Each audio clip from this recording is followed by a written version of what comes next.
할렐루야. 우리 주님께 다시 한번 감사의 영광의 박수 드리겠습니다. 네, 오늘 함께 나누실 하나님 말씀은 창세기 31장 36절에서 42절입니다. 창세기 31장 36절에서 42절. 저와 여러분이 한 절씩 교대로 읽으시겠습니다. 야곱이 라반에게 대답하여 이르되 내가 생각하기를 외삼촌이 외삼촌의 딸들을 내게서 억지로 빼앗으리이다 하여 두려워. 죄송합니다. 36절. 야곱이 노하여 라반을 책망할세 야곱이 라반에게 대답하여 이르되 내 허물이 무엇이니이까 무슨 죄가 있기에 외삼촌께서 내 뒤를 급히 추격하나이까 외삼촌께서 내 물건을 다 뒤져 보셨으니 외삼촌의 집안 물건 중에서 무엇을 찾아내었나이까 여기 내 형제와 외삼촌의 형제 앞에 그것을 두고 우리 둘 사이에 판단하게 하소서. 내가 이 20년을 외삼촌과 함께 하였거니와 외삼촌의 암양들이나 암염소들이 낙태하지 아니하였고 또 외삼촌의 양떼의 순양을 내가 먹지 아니하였으며 물려 찢긴 것은 내가 외삼촌에게로 가져가지 아니하고 낮에 도둑을 맞았든지 밤에 도둑을 맞았든지 외삼촌이 그것을 내 손에서 찾았으므로 내가 스스로 그것을 보충하였으며 내가 이와 같이 낮에는 더위와 밤에는 추위를 무릅쓰고 눈 붙일 겨를도 없이 지냈나이다.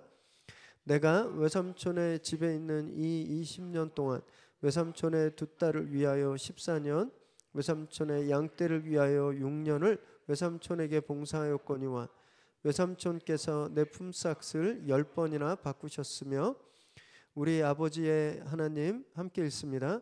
우리 아버지의 하나님 아브라함의 하나님 곧 이삭이 경유하는 이가 나와 함께 계시지 아니하셨더라면 외삼촌께서 이제 나를 빈손으로 돌려보내셨으리이다마는 하나님이 내 고난과 내 손의 수고를 보시고 어젯밤에 외삼촌을 책망하셨나이다. 아멘. 오늘 우리에게 주시는 하나님의 말씀입니다. 혹시 영화 7번 방의 선물 보신 분 계시나요?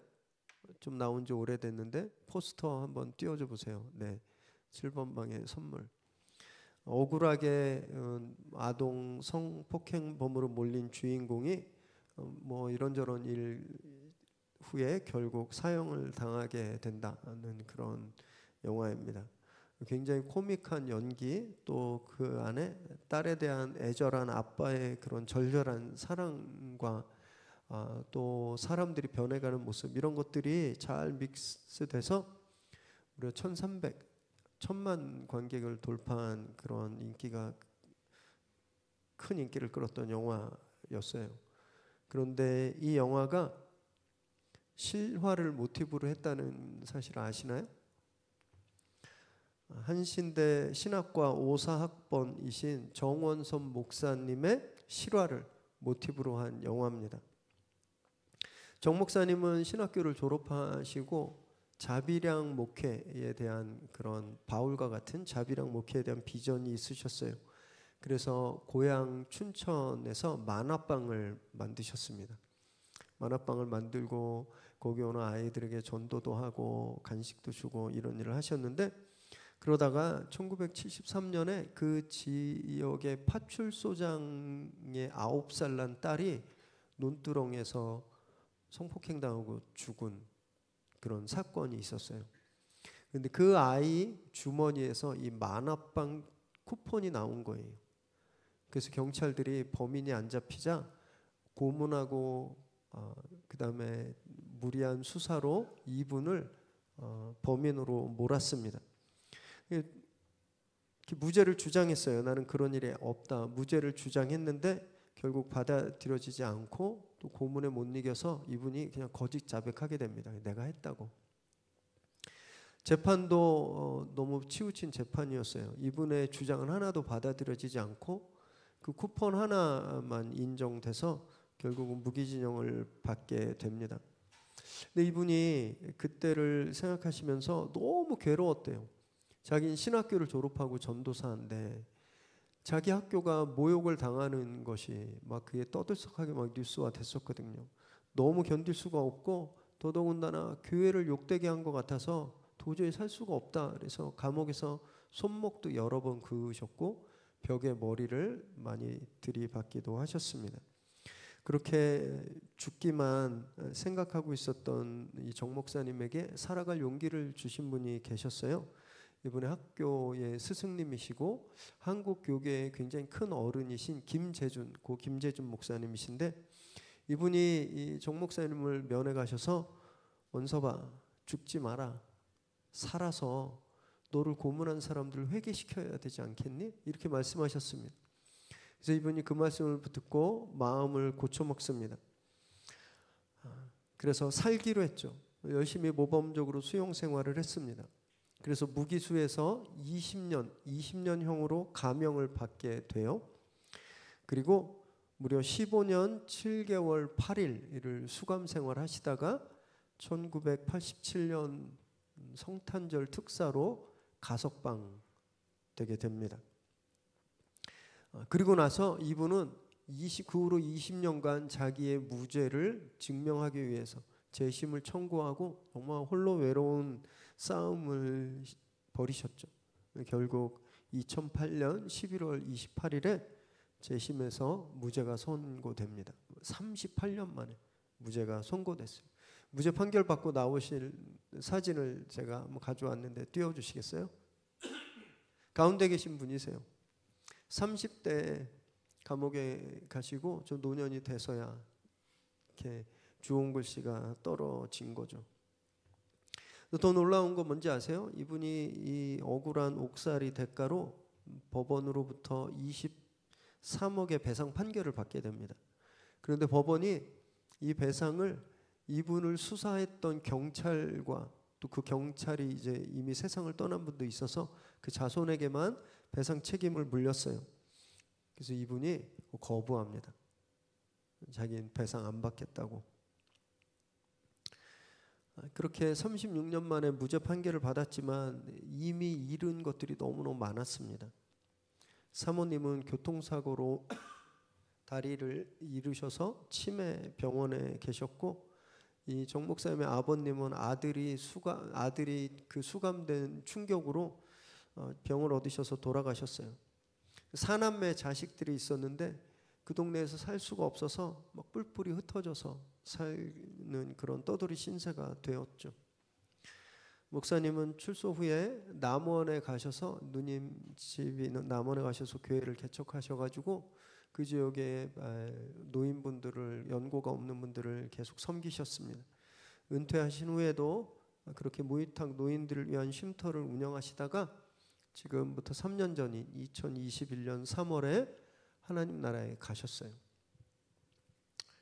목사님이 정말 억울한 수감 생활을 하던 중에 자신을 붙들었던 말씀이 있다고 인터뷰 중에 말씀하셨는데, 이사야 41장 10절입니다. 두려워 말라, 내가 너와 함께 함이라. 놀라지 말라, 나는 내 하나님 됨이라. 내가 너를 굳세게 하리라. 참으로 너를 도와주리라. 참으로 나의 의로운 손으로 너를 붙들리라. 목사님 이 말씀 붙들고 수감 생활을 했다고 해요. 그리고 나서 무죄 판결 났을 때 막 기자들이 물었을 거 아니에요. 지금 심정이 어떠냐고. 그랬더니 그냥 목사님 하신 말씀이 이겁니다. 그냥 죄 없는 사람한테 죄 없다라고 판결 내린 것 그 이상도 이하도 아니다. 이제 자기는 욥처럼 그냥 하나님이 자신을 당신이 원하시는 모양으로 연단시킨 과정이라고 생각한다. 이렇게 고백합니다. 그리고 놀랍게도 지난 세월 오히려 감사하다, 하나님께 감사하다, 이렇게 인터뷰의 기자에게 이야기했어요. 제 인터뷰 기사를 보면서 나라면 이럴 수 있을까? 우리 성도님들은 그럴 수 있으세요? 16년이 아니라 1년 6개월, 아니 16일 억울하게 어디 갇혔다가 나오시면 진짜 그거 하나님한테 감사하다고 고백할 수 있으세요? 저는 솔직히 자신 없어요. 저 아마 속병 걸려서 죽거나 아니면 나가서 복수해야지 막 일을 갈았을 겁니다. 너무 억울하지 않았겠습니까? 16년의 그 인생은 다 날아갔고, 가정은 풍비박산이 났고, 명예와 인격은 이미 죽었고 그냥 세상의 사회의 법정에 아니면 하나님한테까지도 막 저주를 원망을 퍼부어도 전혀 이상하지 않은 상황이었지만 정말 이분은 너무 훌륭한 믿음의 종인 것 같아요. 고난 속에서 당신에게 자신에게 감추어지는 하나님의 그런 계획들을 볼 줄 알았던 거죠. 그래서 이런 고백을 할 수 있었던 겁니다. 오늘 본문에서 야곱도 굉장히 비슷한 고백을 합니다. 라반 밑에서 20년간 정말 죽을 고생을 했거든요. 그런데 야곱은 그 시간이 하나님이 나와 함께 하신 시간이었다 이렇게 고백합니다. 말씀을 나누실 때요, 저와 여러분의 시간들, 거기엔 억울하고 분한 그런 시간들도 있겠지만 그 시간까지도 하나님이 나와 함께 하신 시간이구나 이렇게 고백하게 되는 그런 저와 여러분 되시기를 바랍니다. 36절 함께 읽습니다. 야곱이 노하여 라반을 책망할세 야곱이 라반에게 대답하여 이르되 내 허물이 무엇이니까 무슨 죄가 있기에 외삼촌께서 내 뒤를 급히 추격하나이까. 7일 동안 정말 이렇게 불이 나게 야곱을 추격해서 야곱을 따라잡았죠, 라반이. 그리고 드라빔을 찾는다는 구실로 야곱의 천막, 아내들의 천막, 그 종들의 천막을 다 뒤졌습니다. 이런 라반의 시간이 지나자 이제 야곱의 시간이 시작된 겁니다. 야곱은요, 화산이 폭발하듯이 20년간 속에 쌓였던 울분을 지금 터뜨리고 있는 거예요. 내가 무슨 잘못을 했다고 나를 이렇게 죽일 듯이 추적했습니까? 라고 쏘아붙입니다. 얼마나 이렇게 역정을 내고 있는지 야곱이 노하여라고 되어 있잖아요. 노하다라는 단어를 직역하면 불이 붙다라는 단어예요.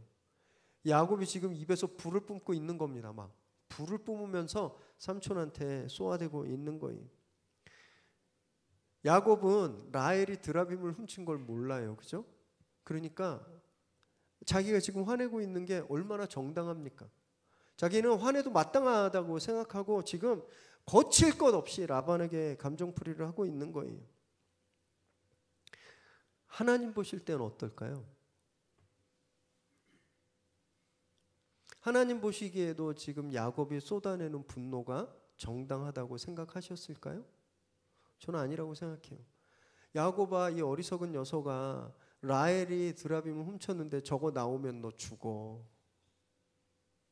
하나님 그렇게 생각하지 않으셨을까요? 모르니까. 자기는 떳떳하고 자기 분노는 지금 정당하다고 막 쏟아내고 있는데 하나님 그런 야곱을 측은하게 여기셨을 겁니다. 여러분, 근데 되게 재밌는 건 저와 여러분도요, 내 감정이 굉장히 정당하다고 생각한다는 거예요. 오래 참았어. 이제 화내도 돼.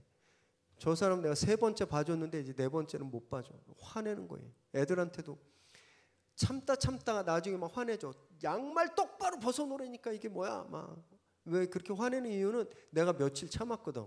그래서 내가 지금 너한테 화내는 거 굉장히 정당한 거야. 남편한테, 아내한테 우리 그럽니다. 우린요, 내가 내는 감정, 내가 쏟아내는 감정이 정당하다 이렇게 생각해요. 하나님 보실 때는 어떨까요? 모든 전후 사정을 다 보시고 감춰져 있는 팩트까지 다 알고 계시는 하나님 보실 때 그렇게 정당한 듯 막 쏟아내고 있는 나, 하나님 앞에서 어떤 모습일까요?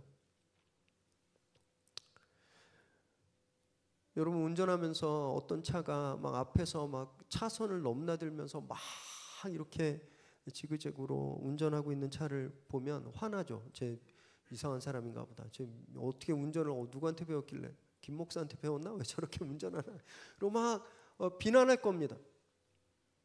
그런데 여러분이 그 차 안에 정말 시급을 다투는 위급한 자가 있다라는 사실을 알게 된다면 여기에 막 타오르던 화는요, 순식간에 없어져요. 그러면서 더 빨리 가셔야죠. 더 빨리 가셔야죠. 이런 마음이 생기는 겁니다.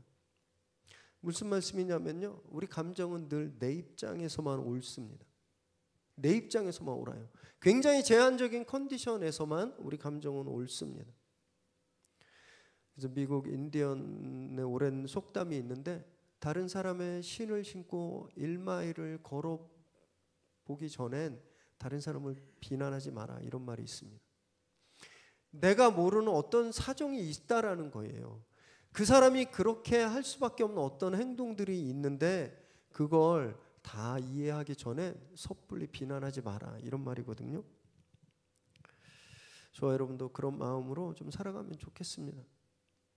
그냥 내가 볼 때 전혀 이해가 안 되는 어떤 사람이 있다면, 자꾸 내 화를 돋우는 어떤 사람이 있다면 내가 모르는 뭔가가 있겠지, 내가 못 보는 어떤 게 있겠지 라는 마음으로 그 사람들을 대하시기 바랍니다.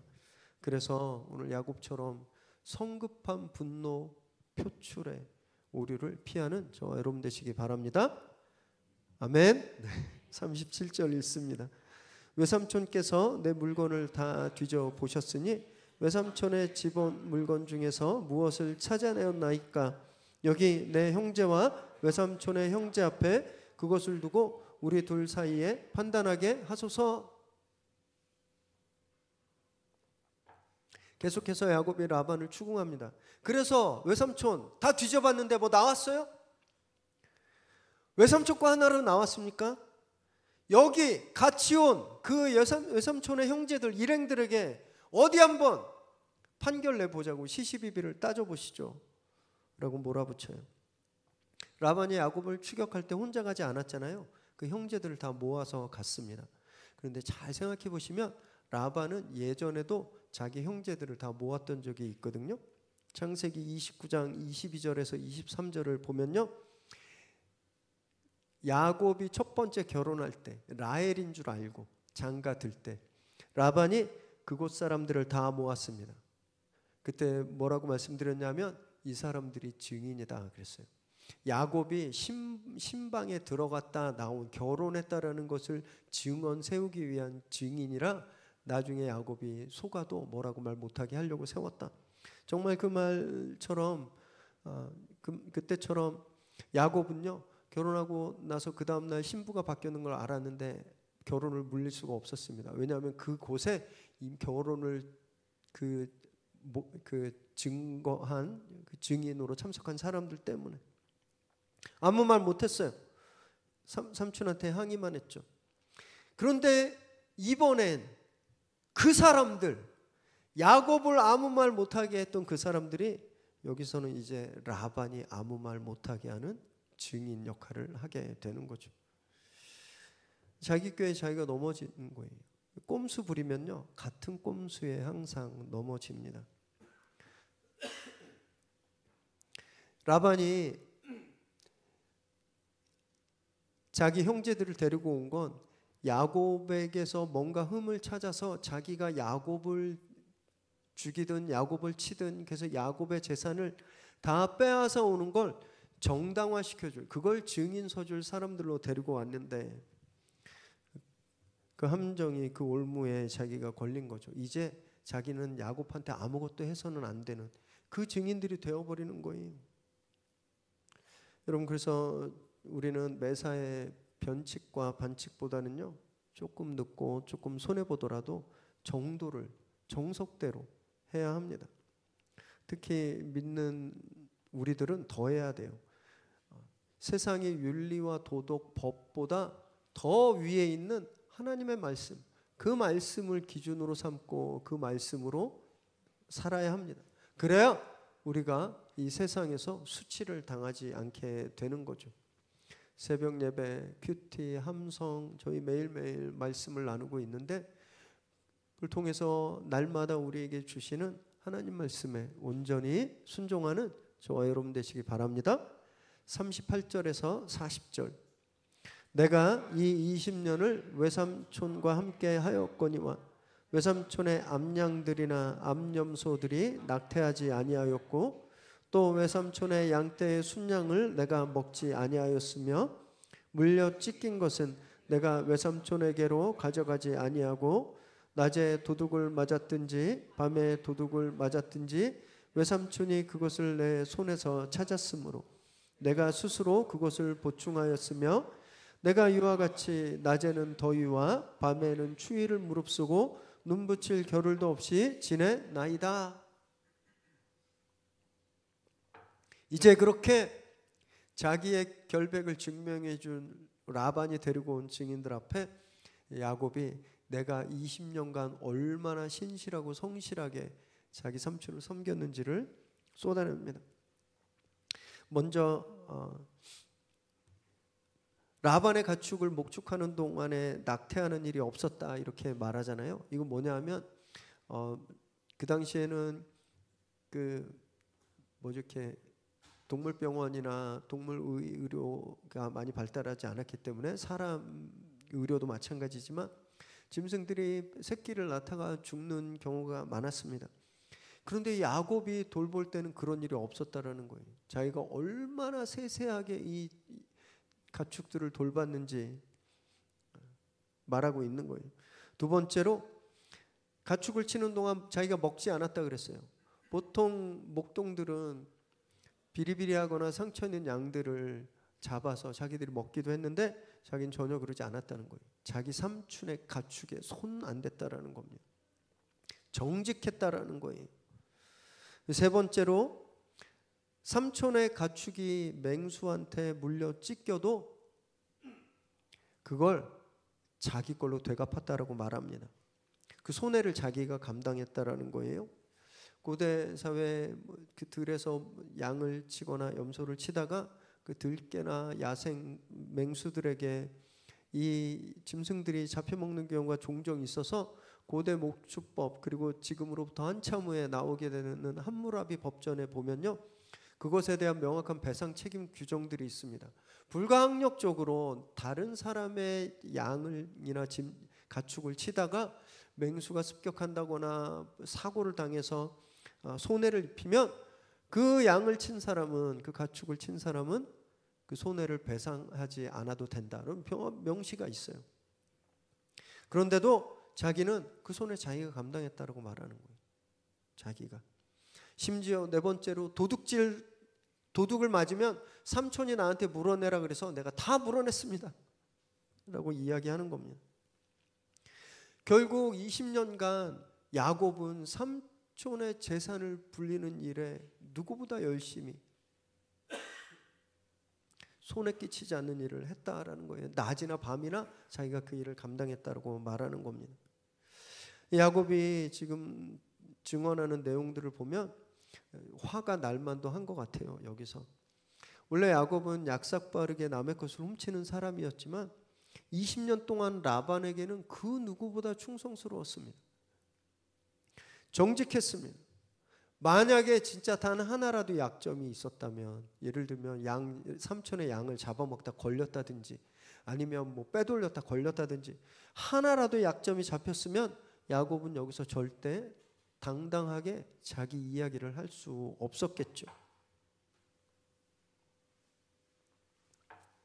저와 여러분도요, 세상에 무슨 말 하려면 당당해야 됩니다. 약점 잡히면 안 돼요. 약점 잡히면 아무도 그 말 들어주지 않습니다. 세상과 비슷한 것도 안 돼요. 우리하고 수준이 비슷해도 우리 말 안 듣잖아요. 야곱처럼 세상보다 더 레디컬하게, 더 극단적으로 살아야 됩니다. 그래야 세상이 우리 말에 귀를 기울여요. 똑같이 출근하고 내 믿지 않는 우리 사무실 동료들이랑 똑같이 출근하고 비슷하게 일하고 비슷하게 놀고 그냥 크게 모나지 않고 그들과 비슷하게 회사 일 하면요, 욕먹지 않을 수는 있어요. 그러나 존중받지는 또 못합니다. 우리 목소리를 낼 수가 없어요. 교회도 마찬가지예요. 손해보지 않으면 복음을 절대 전할 수 없습니다. 로마 시대 초대교회는요, 늘 박해당하고 순교당하고 핍박당했습니다. 잡도 잃고 집에서도 쫓겨나고 교회 다닌다는 거, 예수 믿는다는 그 자체가 엄청난 고난이었어요. 그런데 왜 로마 시대 교회가 부흥했고 나중에 로마를 변혁시켰을까요? 손해봤기 때문에 그래요. 교회가 2세기경에 정말 우리가 얼마 전에 경험했던 코로나와는 비교도 안 되는 큰 전염병이 로마를 휩쓸었습니다. 이 안토니우스 역병이라는 병이에요. 이때 로마 인구의 한 30% 정도가 사망했어요. 어마어마하게 많이 죽었습니다. 이 전염병을 피하기 위해서 로마 사람들이 다 도망갔어요. 산으로, 다 다른 지역으로 도망갔습니다. 그런데 그때 끝까지 로마에 남아서 병자를 돌보고 간호하고 시체를 묻어주고 했던 사람들이 누군지 아세요? 기독교인이었습니다. 그렇게 간호하다가 병에 걸리면 기쁘게 죽었대요. 내가 순교한다고. 이거 기록에 나와 있는 겁니다. 그래서 역병이 끝나니까 많은 이교도들이 개종했대요. 이 사람들이 진짜 신을 믿는 사람이구나. 그 교회가 부흥한 겁니다.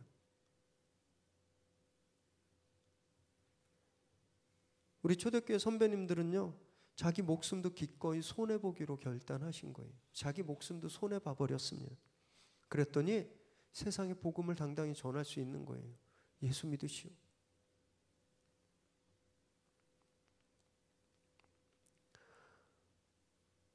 여러분, 저와 여러분도요, 이제 손해보기로 좀 결심하면 좋을 것 같습니다.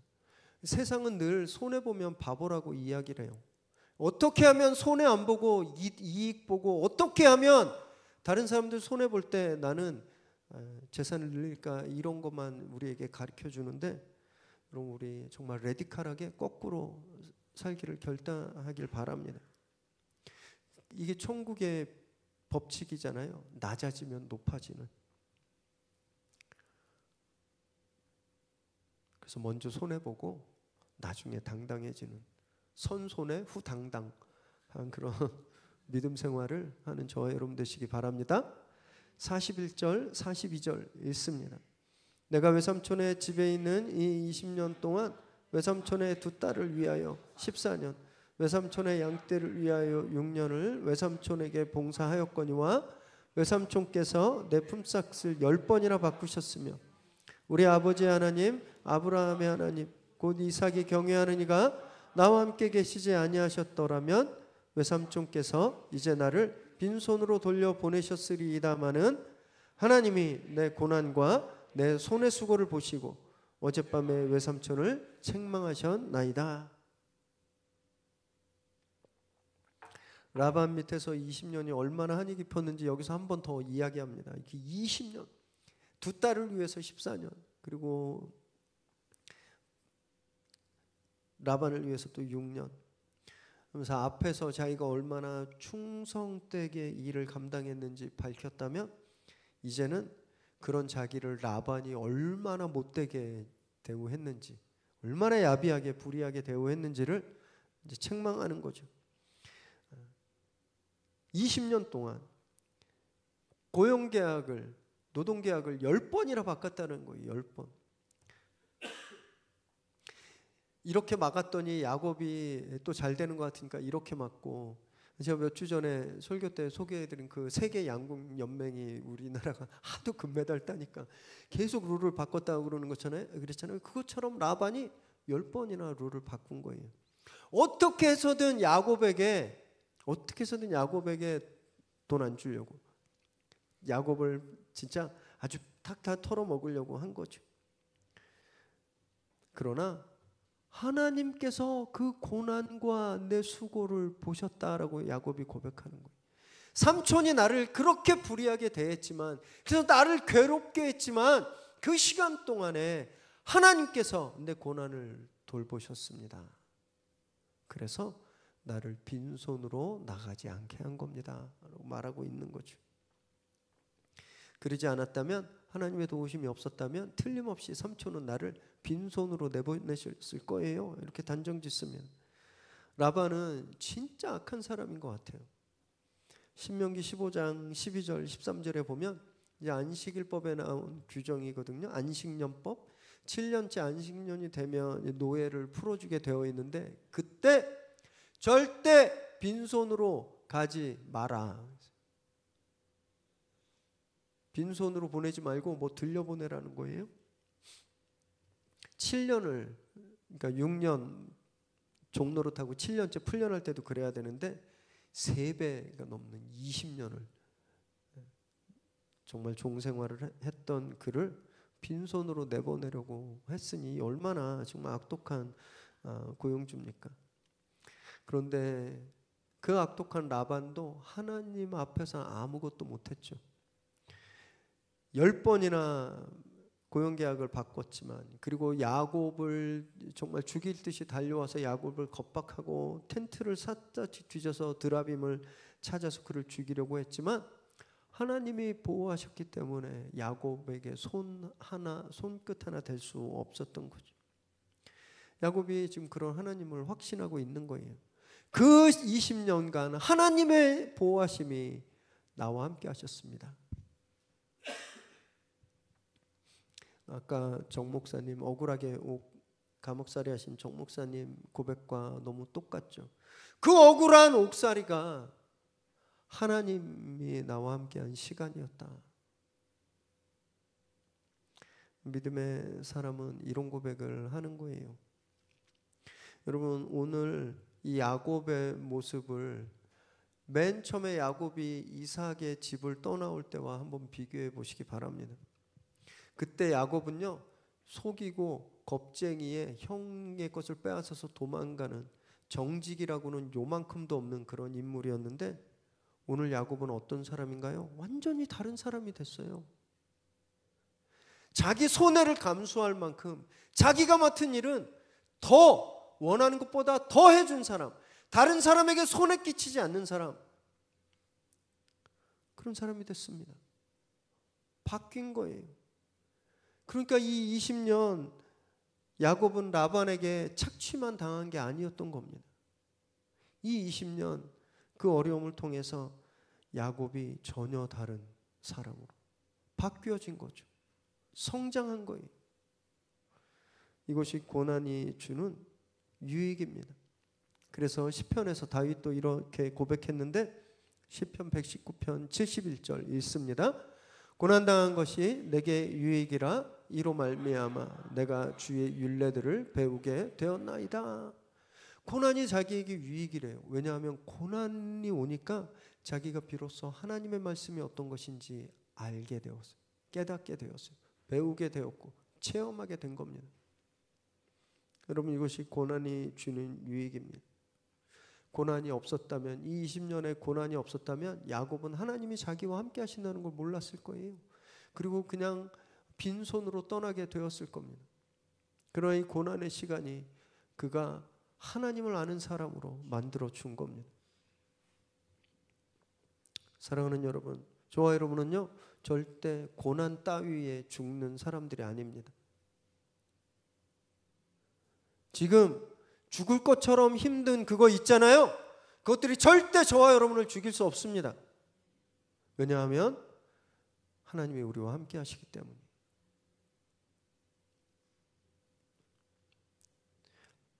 그러나 그 고난이 왜 우리에게 왔는가? 이걸 통해서 하나님의 법을, 하나님의 말씀을 우리가 알게 하기 위해서. 그래서 내가 이 고난 전과 완전히 다른 존재, 고난 전보다 더 성장하기 위해서 고난이 우리에게 온 것임을 믿으시기 바랍니다. 진짜 힘들고 어렵고 쓰라린 시간을 지나고 계실 텐데 여러분, 이 시간들이 그렇게 우리에게 하나님을 경험하게 하고 또 우리를 성장시키는 그런 자양분의 시간이 됨을 꼭 믿으시고, 하나님께서 이 시간 후에 우리에게 베풀어 주실 통쾌한 역전을 꿈꾸고 소망하는 저와 여러분 되시기를 주님의 이름으로 축원합니다. 기도하겠습니다.